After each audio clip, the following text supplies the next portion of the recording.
क्या अमेरिका भारत के खिलाफ षड्यंत्र रच रहा है? क्या पाकिस्तान और सऊदी के बीच रक्षा समझौता अमेरिका के इशारों पर हुआ है? ये सवाल इसलिए क्योंकि हाल ही में सऊदी और पाकिस्तान के बीच हुए जिस समझौते ने पूरी दुनिया को चौंका दिया, उसमें ट्रंप के समर्थन की बू आ रही है। दरअसल आतंकियों के रहनुमा पाकिस्तान के प्रधानमंत्री शहबाज शरीफ, आर्मी चीफ आसिम मुनीर और सऊदी क्राउन प्रिंस मोहम्मद बिन सलमान की मौजूदगी में दोनों देशों ने स्ट्रेटेजिक म्यूचुअल डिफेंस एग्रीमेंट पर दस्तखत किए और इस समझौते के साथ ही पाकिस्तान और सऊदी एक दूसरे की ढाल बन चुके हैं। आसान शब्दों में अगर कहें तो पाकिस्तान पर अगर हमला होता है तो ये माना जाएगा कि हमला सऊदी पर हुआ है, और ठीक ऐसे ही अगर सऊदी पर अटैक होता है तो ये माना जाएगा कि हमला पाकिस्तान पर हुआ। हालांकि इस समझौते में इस बात का जिक्र नहीं है कि एक दूसरे के समर्थन में सैन्य बल का इस्तेमाल करने की जिम्मेदारी है या नहीं, लेकिन पाकिस्तान के लिए यह समझौता गेम चेंजर माना जा रहा है।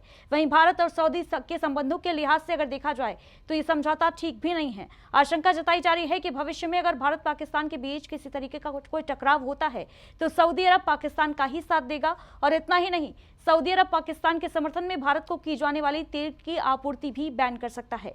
हालांकि इस मामले को लेकर विशेषज्ञों की अलग अलग राय है। अधिकतर का मानना है कि क्योंकि सऊदी अरब के सभी हथियार विदेशों और खासतौर से अमेरिका से इंपोर्टेड होते हैं, ऐसे में बिना अमेरिकी सहमति के इन हथियारों को पाकिस्तान में नहीं सौंपा जा सकता। हालांकि कुछ विशेषज्ञों की माने तो ये डील अमेरिका से बातचीत के बाद ही साइन की गई है। ऐसे में देखना अहम होगा कि सऊदी अरब के इस कदम का आने वाले समय में भारत और सऊदी के रिश्ते पर क्या और कितना असर पड़ेगा।